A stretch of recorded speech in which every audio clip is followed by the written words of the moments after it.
Mire, en este momento, por las cosas que están pasando en el país y en el mundo, el diálogo es determinante. No es en demasía que los costarricenses piden que el candidato a gobernar el país sea un buen negociador. Yo he creído en el diálogo siempre. Inclusive cuando he pasado por la función pública hemos instalado los conceptos de mesas de diálogo. Poco de lo que ha estado pasando en estas últimas administraciones es que el diálogo es ausente, está largo. Los gobernantes no quieren conversar con los costarricenses, con los electores, con el soberano que establece el artículo 9 de la Constitución Política. Nosotros lo primero que haremos es establecer en los primeros 100 días de gobierno mesas de trabajo para mantener diálogos permanentes con todos los sectores, trabajadores, agricultores, empresariales, económicos, sindicales. De todas maneras, uno tiene que escuchar al pueblo. Aprendí de Daniel en las conversaciones en La Flor que el presidente que se distancia del diálogo y se distancia del pueblo, le es muy difícil gobernar. Así que nosotros gobernaremos con el pueblo, para el pueblo y en un concepto de que las políticas y las acciones tienen que ser para favorecer a los costarricenses. No somos un gobierno para las élites, seremos un gobierno para el pueblo, por el pueblo y con el pueblo.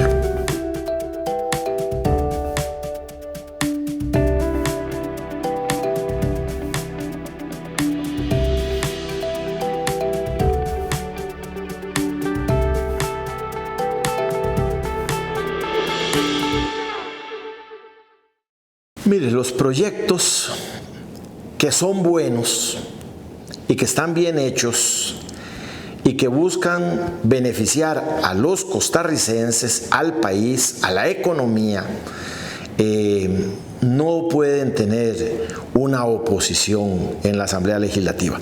Mi experiencia de paso por la Asamblea Legislativa y por el gobierno, porque yo tengo experiencia, son 40 años en el cooperativismo, bastantes años en la función pública como viceministro y también la experiencia en la Asamblea Legislativa y ahora últimamente con las organizaciones sociales. Me dan la posibilidad de entender que cuando pasamos proyectos, muchas veces los proyectos buenos que pasamos en la Asamblea Legislativa no eran de nuestra autoría, eran de diputados hasta de otros partidos. Nosotros los acaudillamos, los acuerpamos, los mejoramos, los llevamos adelante y nosotros pasamos muchos proyectos con votaciones de 48, 49, 50 y hasta de 52 votos, siendo que habían muchos partidos, muchas fracciones y una gran dispersión de ideologías. Yo pienso que hoy terminaron las ideologías y ahora solo queda claro si nosotros los proyectos son para bien del país o para mal del país. Los proyectos que sean para bien del país, tenga usted la plena seguridad que los diputados de donde sean van a poner los votos. Eso es un proceso de negociación y los proyectos tienen que ser proyectos que vengan a beneficiar a las grandes mayorías. Y las mismas grandes mayorías se encargarán de impulsarlos en la Asamblea Legislativa.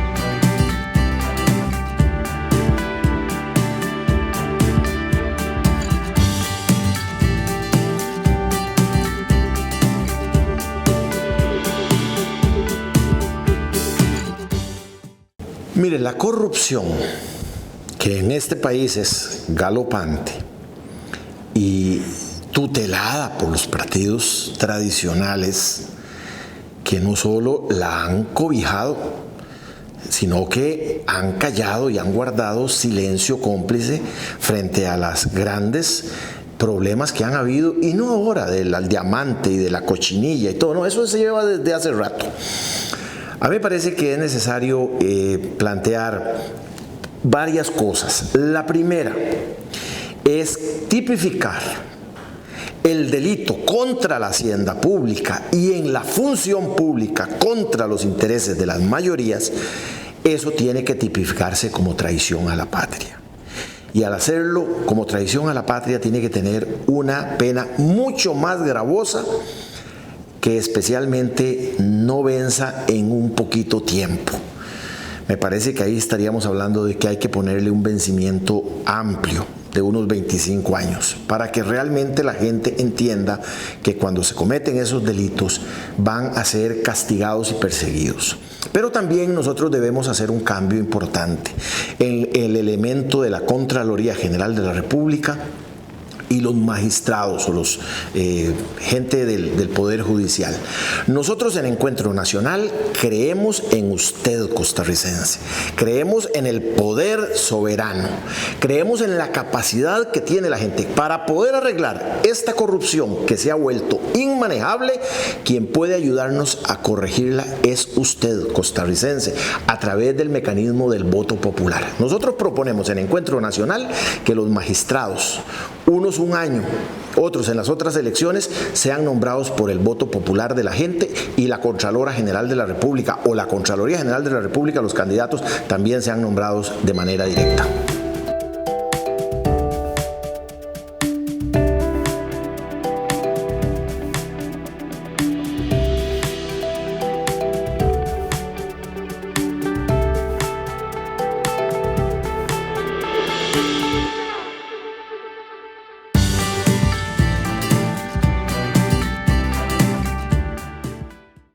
A mí me parece que la pandemia lo que vino fue a acelerar para que la gente se diera cuenta de que había un sistema que es un sistema concentrador y un sistema empobrecedor. Nosotros tenemos una turbina que genera las exportaciones, el crecimiento económico a través de zonas francas y de zonas exportadas, grandes áreas de producción exportable. Y eso está bien, eso está bien. Hay gente que dice que hay que ponerle impuestos a las zonas francas.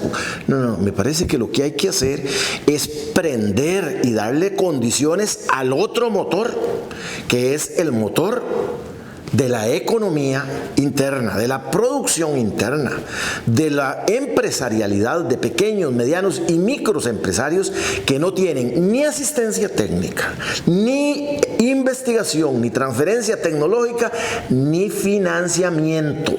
Nosotros proponemos los conglomerados industriales, proponemos prender los motores de la economía, refinanciar la deuda de micros y medianos empresarios, hacer una amnistía para intereses moratorios y corrientes para miles de empresas, pero para miles de empresas del sector agrícola, del sector pesquero, del movimiento cooperativo. Y nosotros lo que creemos es que hay que, a la par de ese motor de las exportaciones, prender el motor de la economía interna, y nosotros creemos que en los primeros 100 días este movimiento, Encuentro Nacional presidiendo, lo primero que vamos a hacer en esos 100 días declarando de emergencia es crear las condiciones para decretos, para leyes, para reformas. Se terminan los remates y las expulsiones a la gente de sus fincas y su maquinaria y sus casas. Nosotros no podemos volver a reactivar la economía sacando a la gente de las fincas. Eso se termina con Encuentro Nacional.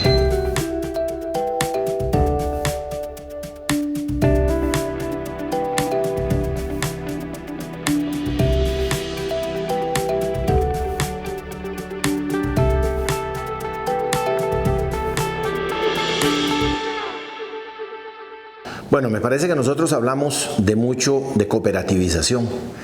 Yo tengo 40 años en el movimiento cooperativo, estoy en la estructura del movimiento cooperativo, he trabajado toda la vida por el movimiento cooperativo y sé que a través del movimiento cooperativo, con las cooperativas de autogestión, de cogestión, las cooperativas formales, podríamos hacer modificaciones a la ley de cooperativas para poder hacer mucho más cooperativas. Tenemos 1000 cooperativas, 1 millón de cooperativistas, podríamos tener 3000 cooperativas y tener la posibilidad de que sean 2 millones de cooperativistas. Nosotros, en el tema de la informalidad, el tema de la informalidad pasa por varias varias cosas en las que tenemos que hacer. Primero, organización. Segundo, crear condiciones, un ambiente que permita que mucha de esa gente pueda ir a formalizarse, y eso tiene que ver con el financiamiento, tiene que ver con el INAH, con la capacitación, con el movimiento cooperativo, con el Ministerio de Cooperativas que nosotros podríamos echar a caminar porque ya lo tuvimos en algún momento en un gobierno y funcionó bastante bien, con el objetivo de que podamos tener los recursos, los fondos de capitalización para crear cooperativas eficientes y tener la posibilidad de sumarle a eso la academia, que las universidades puedan ayudarnos y podamos trabajar en función de bajar las tasas de interés, los trámites y también las cargas sociales en la Caja Costarricense de Seguro Social para que tengamos la posibilidad de apoyar más los emprendimientos de pequeños y medianos que puedan entrar y formalizarse. Y además nosotros tenemos que ver en ese tema el tema pesquero. Nosotros proponemos en Encuentro Nacional que han sido 30 o 40 años de abandono de los litorales de las provincias de Limón, Punta Arenas y Guanacaste. Nosotros planteamos la Universidad del Mar. Tenemos 11 veces más grande el mar, nuestros mares, que el territorio continental, y vivimos de espaldas al mar. Tenemos que estar de frente al mar.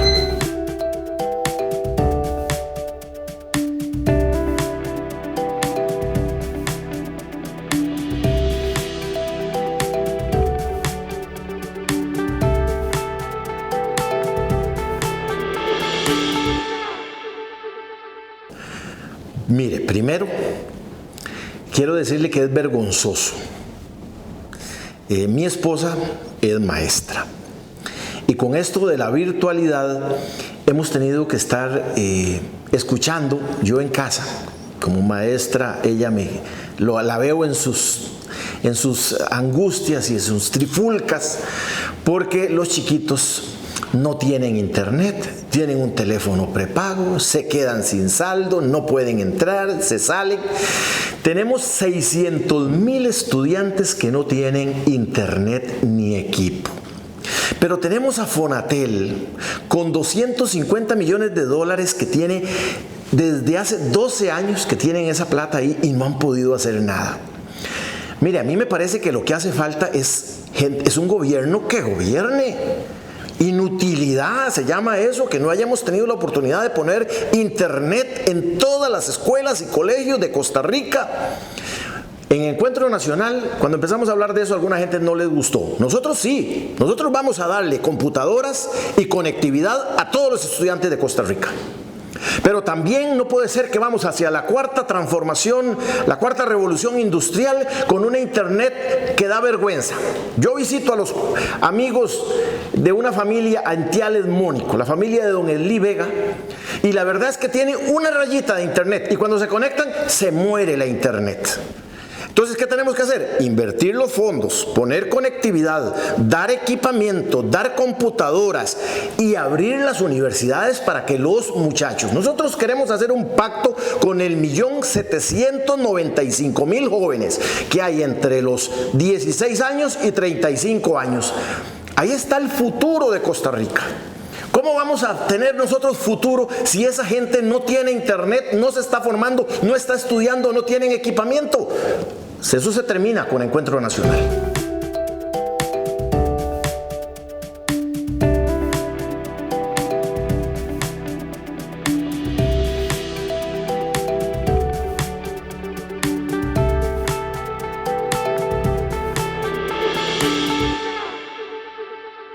Mire, a mí me parece que eso lo que se requiere es un ministro de Hacienda y un presidente de la República que se amarren los pantalones, o las enaguas si es mujer. Lo cierto del caso es que aquí el principal problema fiscal se obedece a dos cosas. Se cobran mal los impuestos y se gasta mal la plata. Cierto es que nosotros tenemos que revisar el peso de la deuda externa y la deuda interna, o sea, la deuda pública. Cuando yo fui diputado en la Asamblea Legislativa, constituimos una comisión de deuda pública que la presidía este servidor y trajimos en varias oportunidades a Eduardo Lizano, presidente del Banco Central. Él llegó a la determinación de que el problema de la deuda no era tan difícil si realmente nosotros hacíamos buen cobro de la deuda y hacíamos buena utilización de los recursos. El problema es que en ese momento andaba como por el 26% de la deuda del PIB. Hoy anda muy cercana al 70 y algo por ciento del PIB. Pero me parece que los últimos gobiernos les ha interesado endeudar el país, recuperar mal, gastar plata y desviar los recursos con cosas como los diamantes y las cochinillas y todas estas cosas. Lo primero que hay que hacer es limpiar la corrupción en la función pública. Que dejen de robar. Pero además, sí hay que cobrarle bien los impuestos a las evasiones y elusiones fiscales, pero también la calidad del gasto. Nosotros tenemos muchos gastos innecesarios en la función pública. Hay gente que me dice, es que el Estado es muy grande. No es ni grande ni pequeño. Es ineficiente el gasto, es ineficiente la inversión y me parece que mucha de esa plata se desvía. Lo que se requiere es que haya honestidad en la función pública. Y en Encuentro Nacional lo vamos a hacer con las auditorías ciudadanas.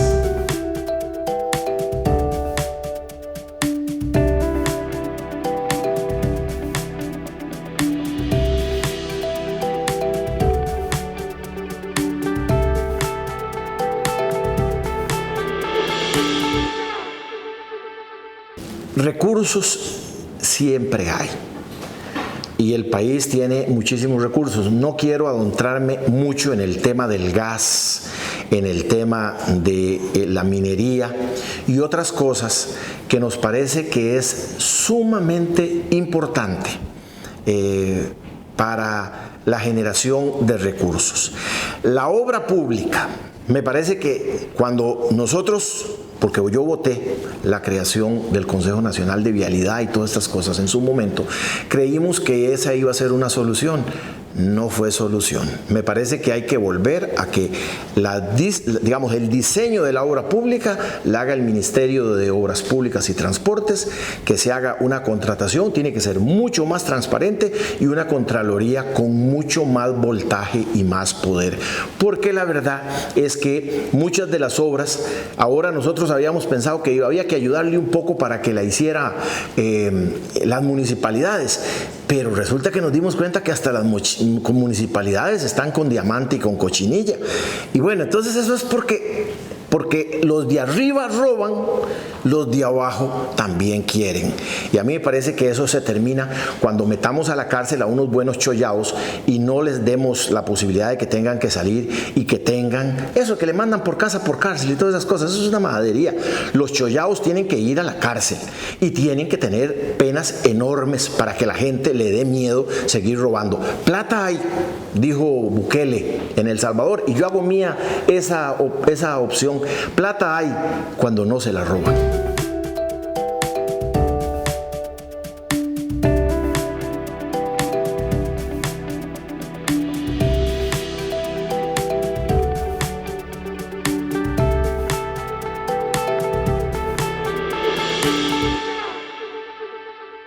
Y la regla fiscal era una majadería desde los tiempos de Miguel Ángel Rodríguez, cuando yo estuve de diputado. Y le dije a Miguel Ángel Rodríguez, Miguel Ángel, lo que hay que tener es tener talante para gobernar. Tuve la oportunidad de hablar con él bastante porque fuimos a Taiwán a traerlo del puente del Tempisque, que lo fuimos a filmar allá con nuestro querido amigo Emanuel Ajoy, que ya partió, y Justo Orozco, que un día tuve la oportunidad de verlo. Desde ese tiempo venían hablando de la regla fiscal y aprobaron la regla fiscal. Mire, ahí está este gobierno con un balazo en el zapato, que la 911 no puede, que las cooperativas, los entes públicos no estatales no pueden ejecutar, y que entonces al no poder ejecutar no pueden invertir y tienen suficientes recursos y no los pueden utilizar. Mire, a mí me parece que la regla fiscal salió peor la medicina que la enfermedad. ¿Se requiere control del gasto y de la inversión? Sí, pero esa regla fiscal fue hecho con los pies. Es una barbaridad. Claro que hay que modificarla. Claro que como está no sirve. Cualquier gobierno que llegue, lo primero que hace es quitarse esa camisa de la regla fiscal que no sirve. y hacerle ajustes. Sí hay que hacerle ajustes. Pero, por ejemplo, mire, es que me parece que aquí de pronto empezaron a quitarle la regla fiscal a los que tienen poder y entonces a eso se los han quitado. Pero a los de pies descalzos no se la han quitado. O sea, ahí tenemos un ministerio de educación que no tiene plata para darle de comer a los chiquitos en los comedores escolares. Muchos entes públicos no estatales tienen plata en las cuentas corrientes y no pueden hacer capacitación y desarrollo porque no les da la regla fiscal. Y entonces, son fondos que no son del presupuesto público, son fondos privados que vienen no del presupuesto de la República. Entonces uno lo que dice es, miren, esto es una chanfaina, esto es un mamarracho y lo vamos a arreglar y tenemos que arreglarlo con prudencia, pero lo vamos a arreglar.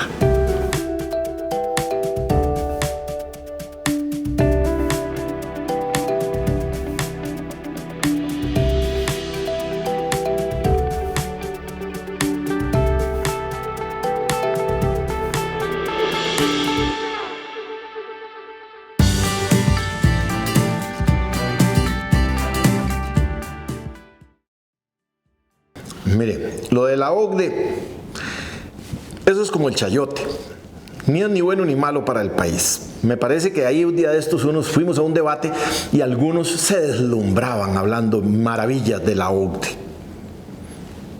La OCDE. No. Mire, lo que hace es decirnos que somos el país más pobre. El problema no es la OCDE, el problema son nuestros gobiernos, nuestro sistema inútil.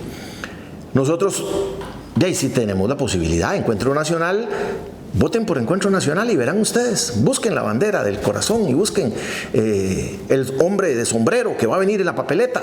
¿Por qué? Porque tenemos años de conocer estos temas y nosotros sabemos cómo se arreglan las cosas. ¿Cómo se arreglan las cosas? Pues produciendo en el país. Nosotros aquí hace tiempo, los que han estado liderando políticas económicas de mercado y de comercio exterior, ha sido importen todo, no produzcan aquí, vamos a traer la plata, traemos las cosas y hoy están entre un zapato.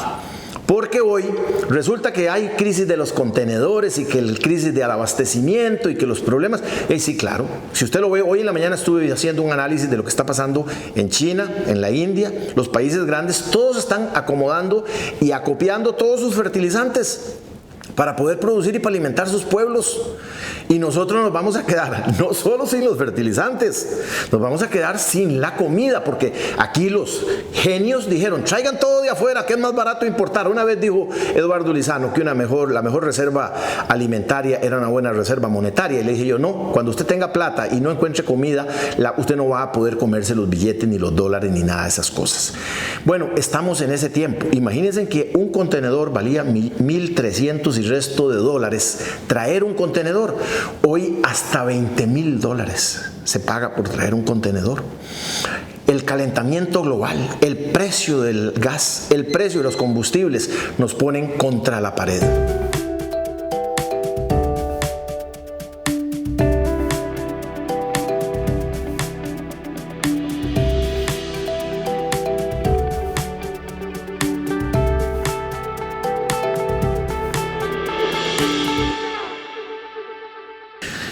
Mire, muchísimas gracias por decirnos el apagón educativo. Esas son tinieblas, pero no son de la pandemia. Esto viene desde hace rato.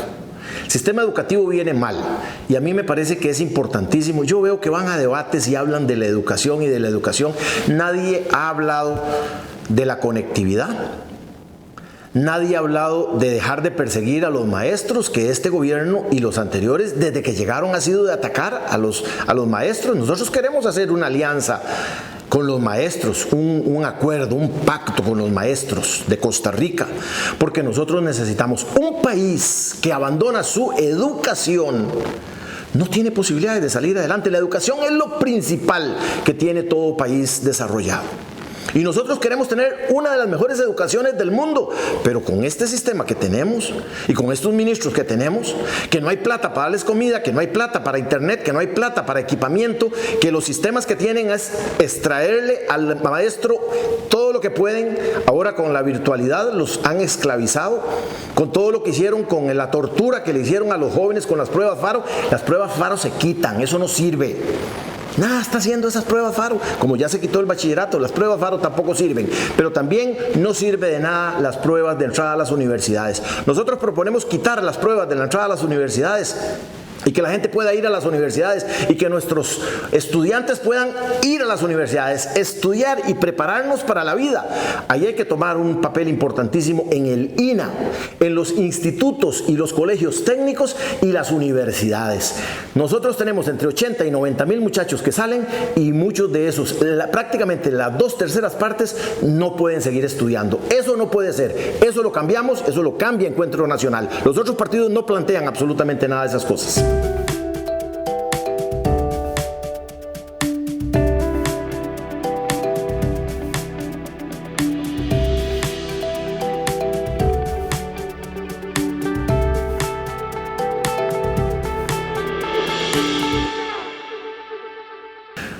La caja desde hace rato viene mal. Desde que en la junta directiva los gobiernos meten a sus amigos que están en las clínicas privadas y todas esas cosas, ya eso viene mal. Y eso viene mal desde hace rato. La Caja Costarricense de Seguro Social la queremos mucho, pero la manipulan mucho y meten mucho las manos. Ahora pusieron a un muchacho que yo tenía la fe que iba a dar mejor resultado, en Macaya. Pero lo cierto es que con la pandemia nos ha dado cuenta de que los mascarillazos y las importaciones y las compras no hicieron un solo hospital nuevo, hicieron un saco y ya lo cerraron. ¿Cuál es el hospital nuevo que hicieron? En El Salvador vemos nosotros y hay hospitales nuevos, maravillosos. Aquí no hay nada de eso. Aquí lo que han hecho es saquear a la Caja Costarricense de Seguro Social. Y nosotros sí creemos que hay cosas importantes por hacer y rescatar. Veamos los EVAIS que están siendo manejados por la caja, por las cooperativas de salud, y verán ustedes que tienen entre un 40 y un 42% más barato y más eficiencia lo que los manejan los EVAIS manejados por las cooperativas. Me parece que nosotros tenemos que hacer revisiones importantes. Ahora resulta que la Caja Costarricense de Seguro Social la utilizan, que apenas vemos que tiene algún problema económico, entonces lo que hay que hacer es cobrarle más a nuestros usuarios y hacerle situaciones que deterioran a sus usuarios. No hay razón para que en Costa Rica tengamos tan pocos doctores y tan pocas enfermeras. Tenemos la posibilidad de hacer una universidad especializada para que Costa Rica, no solo la caja esté bien, que nosotros seamos un productor de generación de doctores y de enfermeras, donde el mundo venga a Costa Rica, no solo a hacer turismo, sino también a tratarse muchísimas de las enfermedades, porque tenemos profesionales y tenemos especialistas en el que podríamos ser una potencia para atender la salud, no solo de Costa Rica, sino también de muchos países del mundo.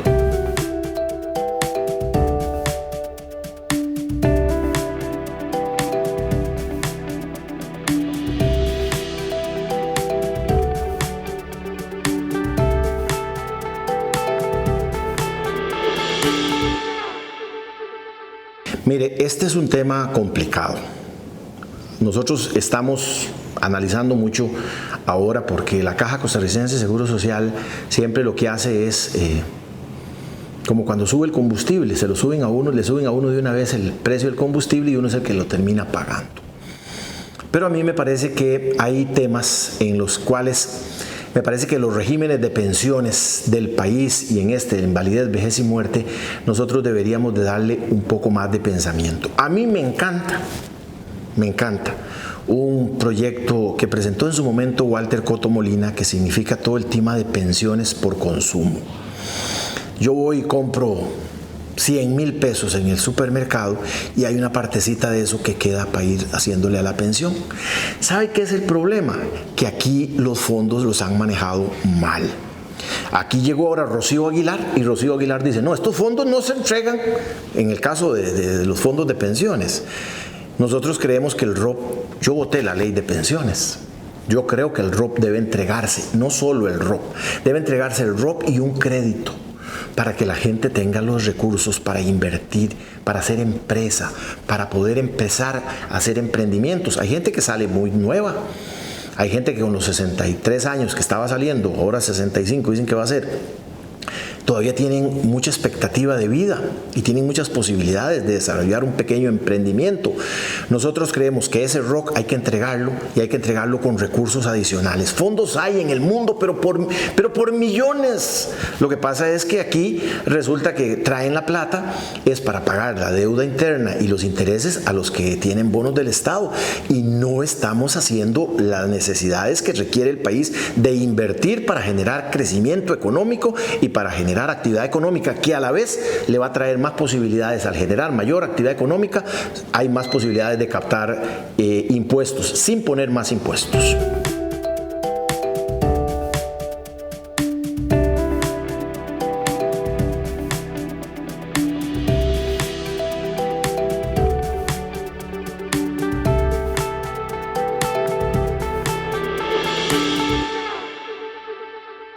Lo primero que debo decir es que este es el único candidato nacido en las entrañas del campo.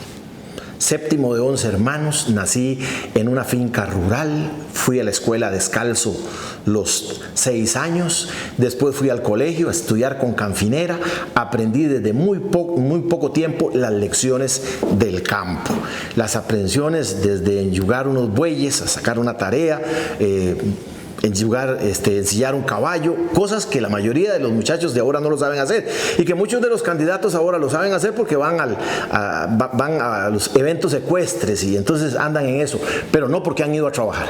Yo reto a todos los candidatos a ver cuál realmente sabe del tema agrícola y ha estado en los temas agrícolas y conoce de las necesidades de las entrañas del agricultor costarricense. 350,000 agricultores. Nosotros queremos hacer una alianza con ustedes y nació este movimiento con ustedes porque muchos de ustedes fueron los que nos impulsaron a inscribir este partido. Lo primero que vamos a hacer es establecer un decreto. El 8 de mayo vamos a hacer un decreto de los primeros 100 días de emergencia. Podría ser que después haya que ampliarlo. Y en esos 100 días de emergencia nosotros vamos a trabajar todos los días, las 24 horas al día, trabajando los temas que tienen que ver para encender los motores de la producción interna. Y eso significa darle la posibilidad de readecuar sus deudas.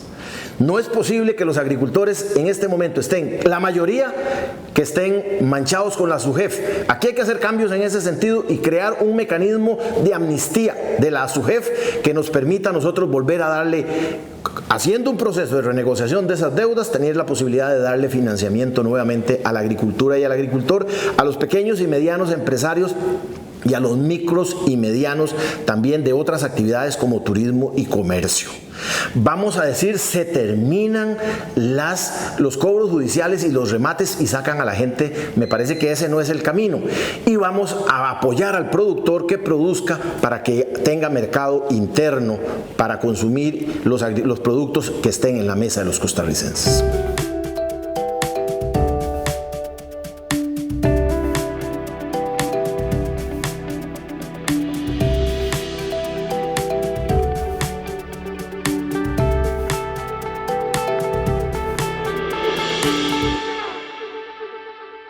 A mí me encanta cuando hablamos de cambio climático porque yo casi he hecho los dientes en eso.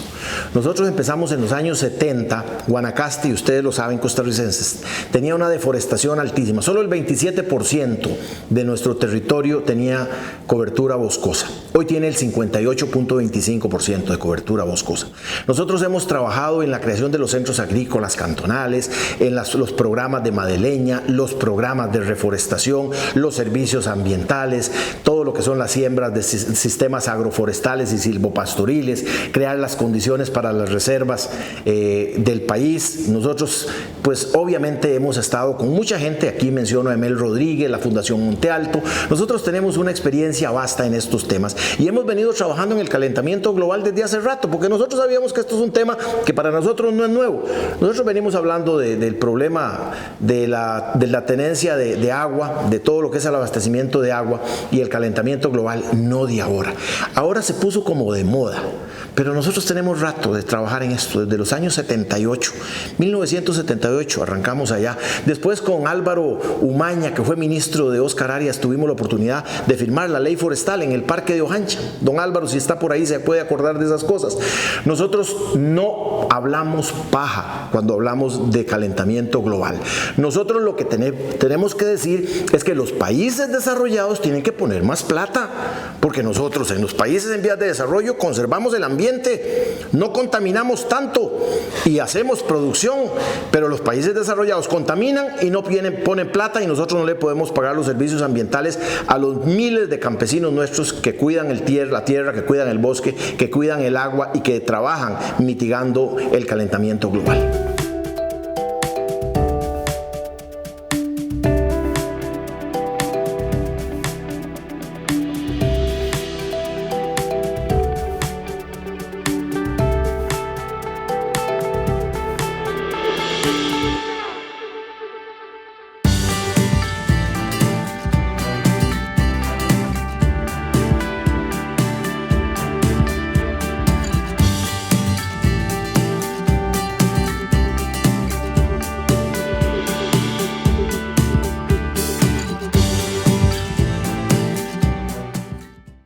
Mira, a mí me parece que ya la adhesión se dio y nosotros no nos vamos a renegar. No sirve de mucho más que para que nos digan, mire, esa camisa tiene que ponérsela aquí, el botón de aquí tiene que ir así. Y hay cosas que le dicen a uno la OCDE que no sirven, ¿verdad? Hay recomendaciones que son buenas y hay recomendaciones que no. Hay recomendaciones que puede decir, mire, vendan instituciones del Estado. No nos interesa vender instituciones del Estado. Aquí hay algunos candidatos que andan ahí vendiendo las instituciones del Estado, diciendo que las van a vender como si fueran de ellos. Yo no sé por qué no venden sus propiedades y andan vendiendo lo que no les corresponde. No, en este país lo que necesita son talento a la hora de manejar las cosas y no alguien que llegue a malbaratar las cosas. Hay algunos que dicen que hay que vender el ICE, otros dicen que hay que vender el banco Costa Rica. Bueno, hay algunos diputados o alguna gente, algunos partidos que si uno los deja, venden el Teatro Nacional. Y a mí me parece que no es esa. La OCDE nos va a marcar cosas. Hay cosas en las que estamos de acuerdo y hay cosas en que hay que decirle no. Nosotros en Costa Rica tenemos cosas mucho más importantes y más inteligentes que hacer. Y yo sé que la OCDE logrará entender, porque este es un país que ha hecho cosas maravillosas que otros países de la OCDE no han hecho. Ahí se nos quedan cortos en muchas cosas.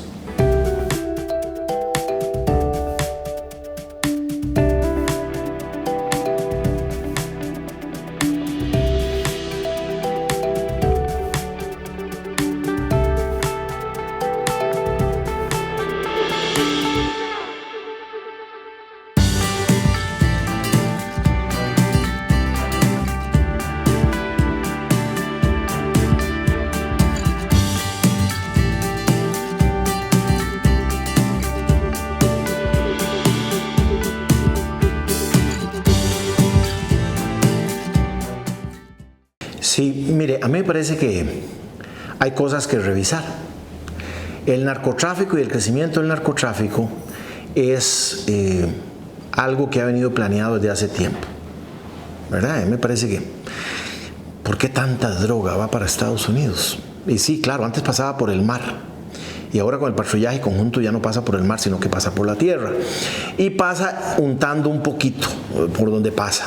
Nosotros tenemos que revisar esas cosas y tenemos que revisarlo hasta con los mismos Estados Unidos. Nosotros tenemos que sentarnos a conversar. El tema de la seguridad pasa por el tema del narcotráfico y el tema del narcotráfico pasa por el tema de la dificultad económica que tiene mucha de nuestra gente. Lo hemos analizado porque somos estudiosos de lo que está pasando en México y de cómo lo está manejando México. Y México está manejando cómo logramos quitarle a mucha de la gente que se la lleva el crimen organizado, cómo los metemos nosotros a hacer pequeños emprendimientos, a cómo les damos empleo, a cómo los formamos, a cómo se los quitamos del crimen organizado. Y eso me parece que nosotros tenemos lecciones que aprender. Recientemente, inclusive, México ha venido a dar algunas charlas a Centroamérica, especialmente con su canciller, y nosotros creemos que sí hay cosas que hacer. El tema del financiamiento de los partidos políticos, mire, me parece que eso es eso es pan comido. Aquí lo que hay que hacer es que el tribunal revise y no está revisando. Ahí tenemos hace unos días salió una situación en donde dice que hasta las compañías grandes le dieron plata a los partidos políticos, a los tradicionales, a los que nos tienen hundidos. Nosotros en Encuentro Nacional no hemos recibido una peseta. Y ahí estamos pidiéndole a la gente, no tenemos plata, pero tenemos corazón, no tenemos plata, pero tenemos ideas, queremos rescatar a Costa Rica y nosotros lo podemos rescatar porque tenemos ideas para hablar del narcotráfico, pero eso me parece que es tan amplio que merece que le dediquemos otro tiempo y otro programa.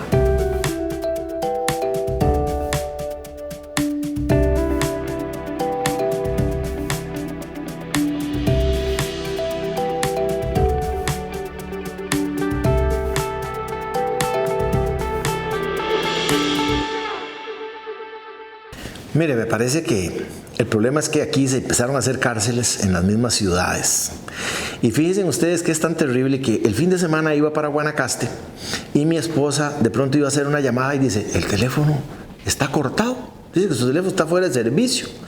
Llamó al ICE y ¿saben qué es? Que pasamos cerca de una cárcel y entonces hay un mecanismo que desconecta los teléfonos para que los reos no puedan hacer llamadas.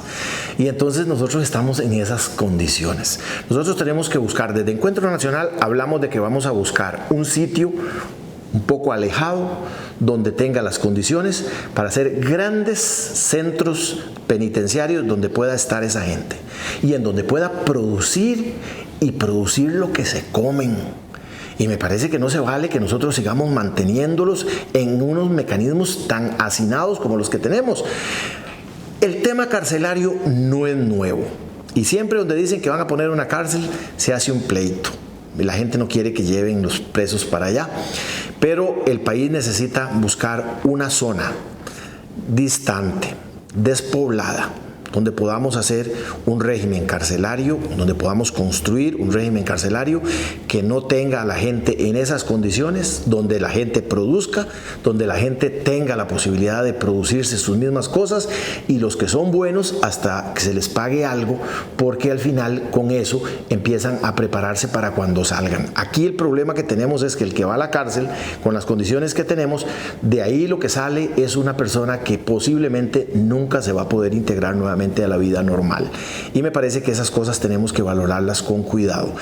Ese tema carcelario es uno de los temas que hay que poner sobre la mesa en una gran discusión con especialistas. Termino diciendo, yo no soy especialista casi en nada, por eso voy a asesorarme de la gente que sabe.